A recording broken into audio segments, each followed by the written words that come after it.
tutti, benvenuti a questo nuovo workshop dal titolo Finanziamenti europei per il settore manifatturiero. Mi chiamo Stefan Caliman, Senior Analyst IBS negli uffici di Bruxelles. La struttura di questo webinar sostanzialmente consisterà in due parti. Avremo un collegamento online da Bruxelles con Nicolas Deliyanakis, Project Officer della Commissione europea DG RTD. Dopodiché darò la parola e sono lieto di salutare il Presidente di Confimi nazionale Paolo Agnelli. Dopodiché alla fine certamente saremo lieti di raccogliere eventuali domande e rispondere con l'aiuto di Nicolas e del dottor Agnelli. So I will say to start, Nicolas will introduce us, will present us the Horizon Europe and all the funding opportunities allocated for the manufacturing sectors. Nicolas, the floor is yours. Many thanks for this introduction, which although I did understand it, I will have to continue in English because I have had to replace an Italian-speaking colleague. Our apologies about that. But certainly I will introduce you to Cluster 4, Digital Industry and Space, and in particular the support for the manufacturing industry there. Could I share my screen? It's still disabled. Could I share the open a presentation?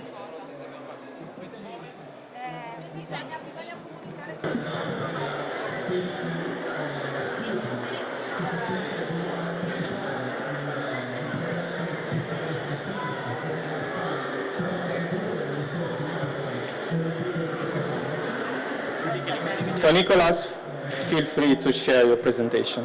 Yes, it's still the button still doesn't work for me. So either you need to enable it, or you can use the thing Andrea Celli has sent it to you.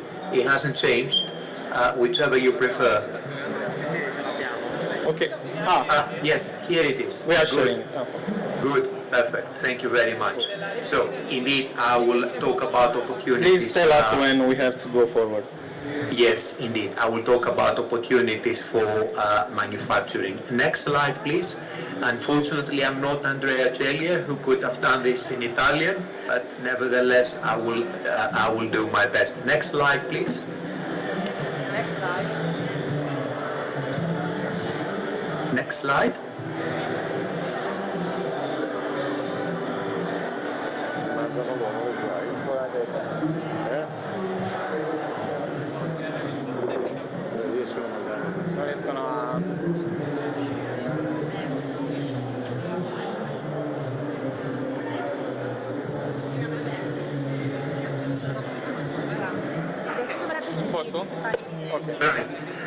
Good.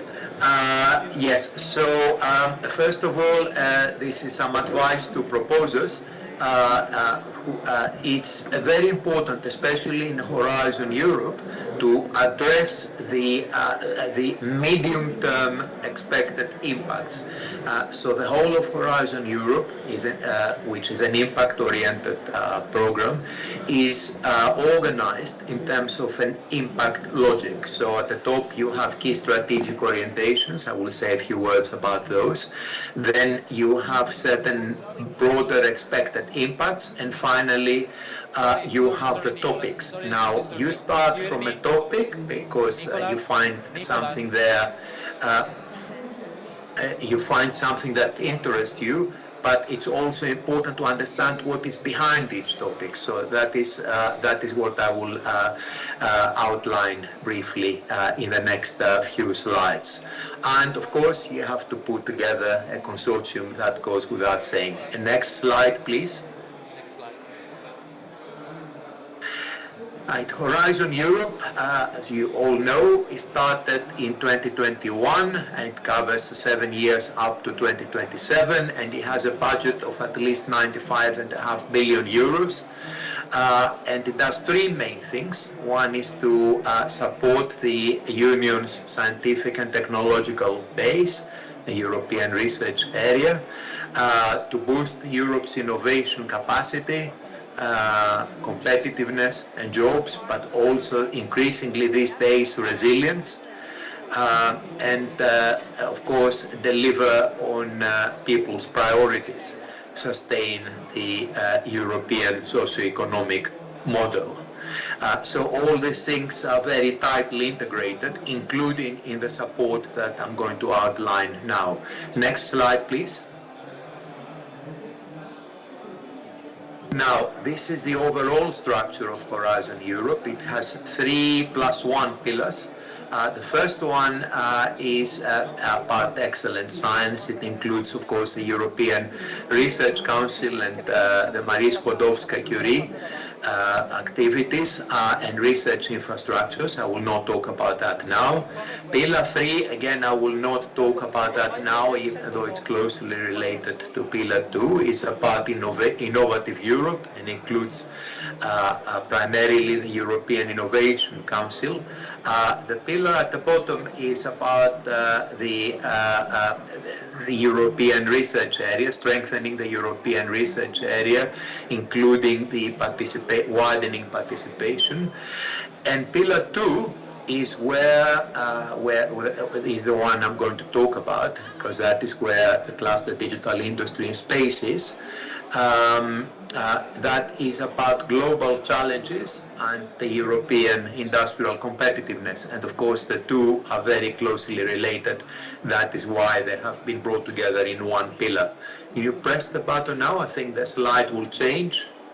When you, yes, so pillar 2 is where we sit. Once again, please.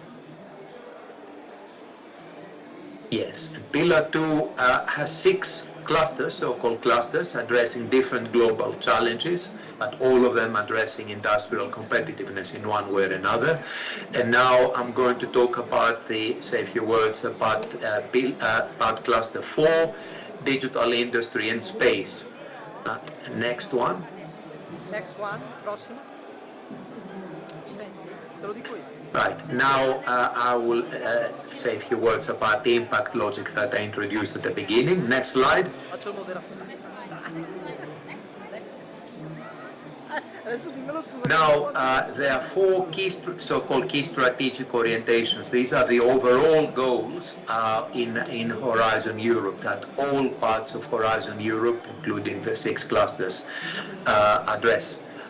Now, A, C, and D are the ones that are directly addressed by cluster 4, and it is important to bear that in mind because, as I said at the beginning, this is how you can make more successful proposals by fully addressing the expected impacts. So the key strategic orientation A is about what we call open strategic autonomy. I don't think I need to explain that.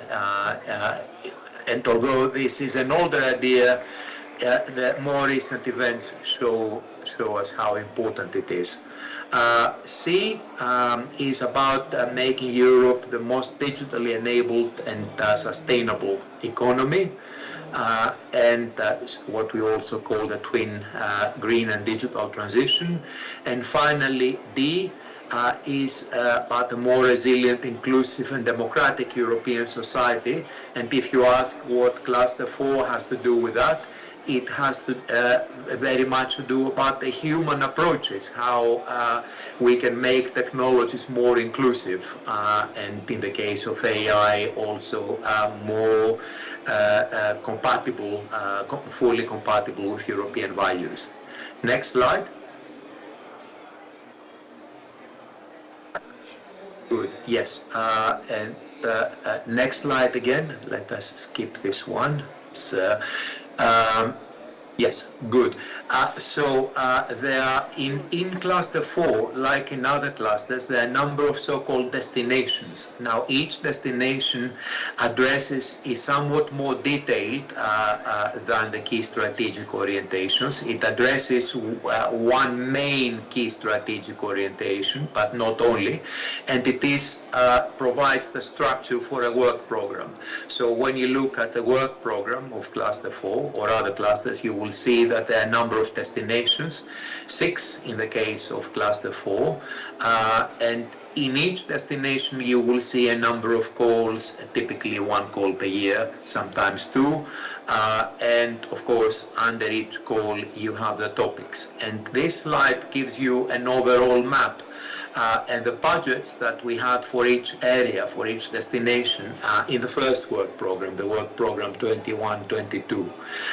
So destination 1 is very much about the twin green and digital transition, and that is where manufacturing sits. Destination 2 is about resilience through support for raw materials and advanced materials and SMEs.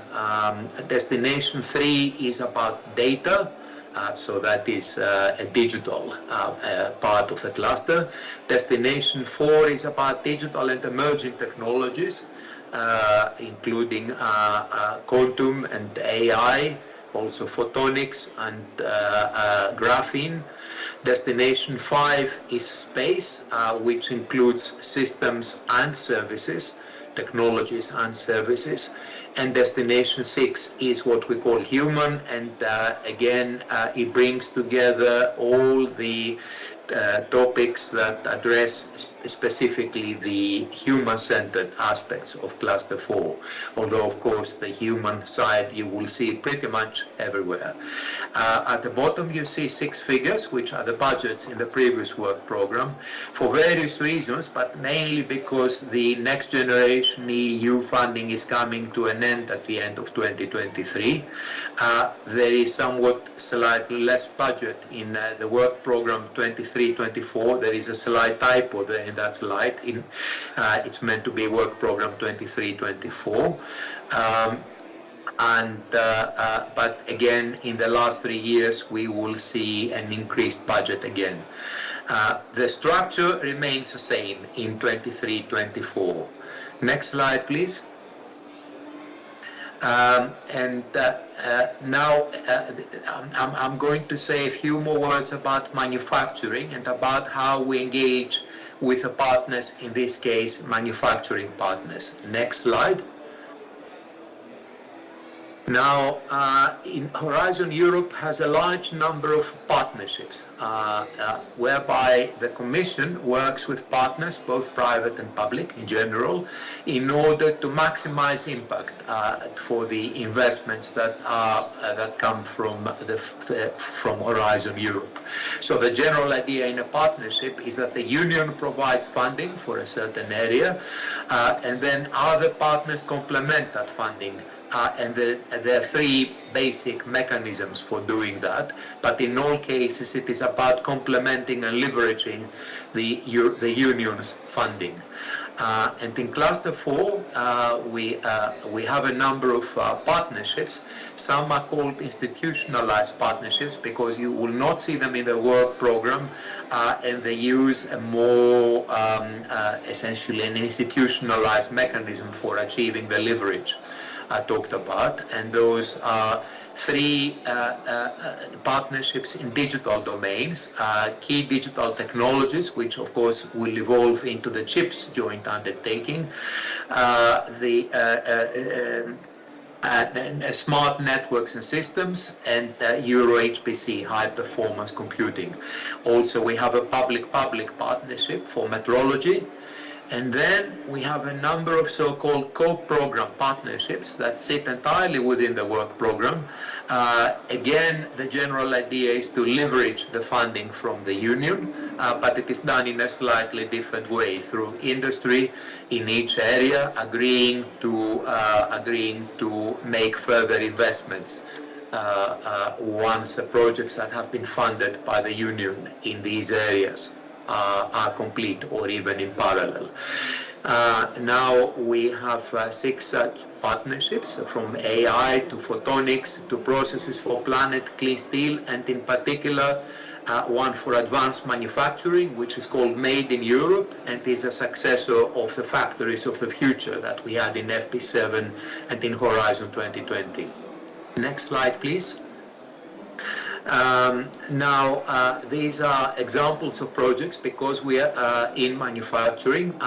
Because we are running slightly late, I'm not going to say much about them, but let me just say very briefly that in general, in discrete manufacturing, we are trying to do 3 things.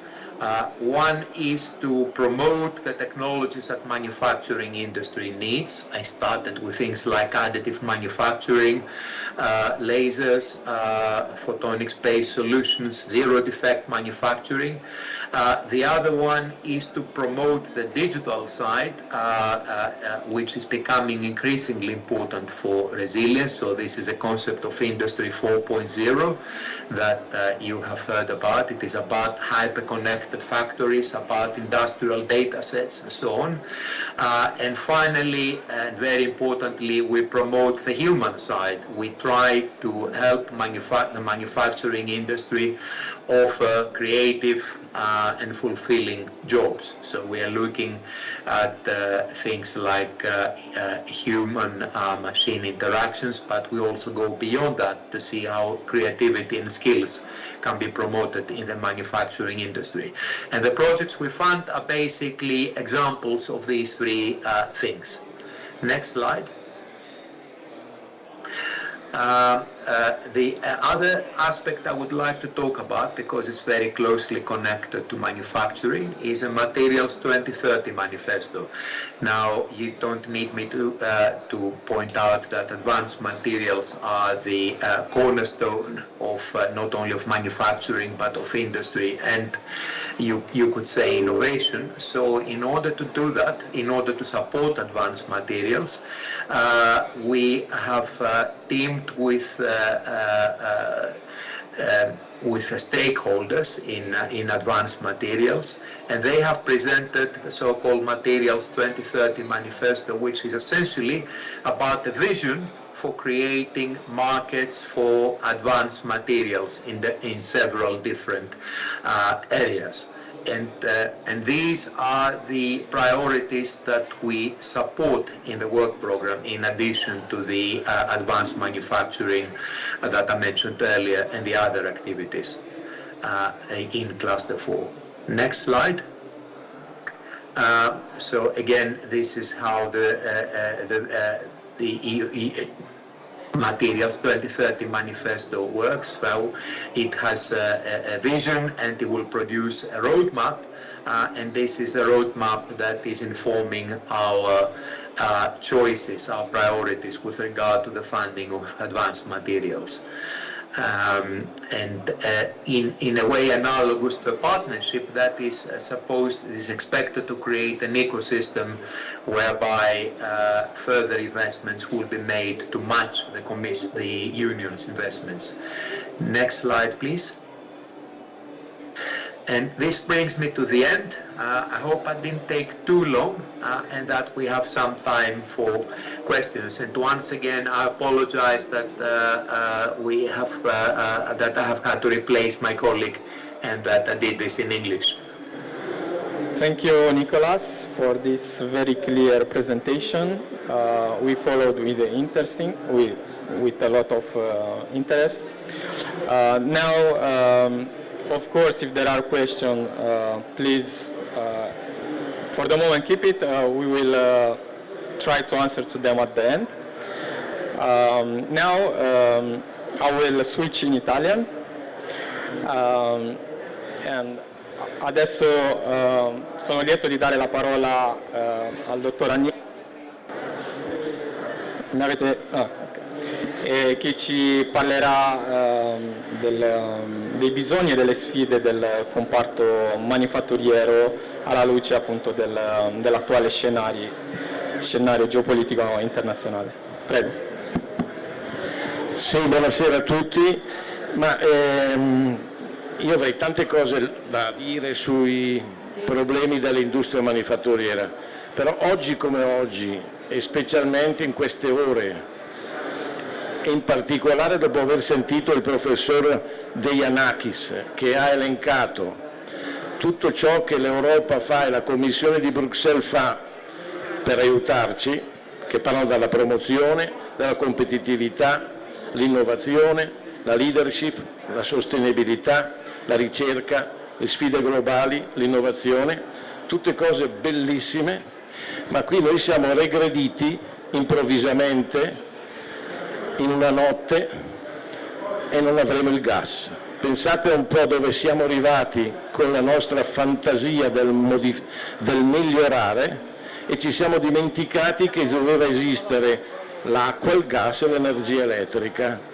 L'abbiamo lasciato indietro, l'abbiamo trascurato. Oggi l'Europa si trova di fronte alla chiusura delle fabbriche, alla faccia di tutte queste bellissime cose che hanno trascurato però l'essenziale, cioè la cosa, avrebbero detto analogica in altri termini, perché ormai l'analogico è morto, cioè il pratico, cioè l'essenziale non è morto, rimane essenziale, e noi ci troviamo di fronte a dover chiudere, o chiudere perché non riusciamo a essere competitivi, perché l'Europa non è unita, perché la Germania fa il suo interesse, noi dobbiamo fare gli ultimi della classe, ma dobbiamo essere degli scolaretti precisi nei confronti dell'Europa, ma per non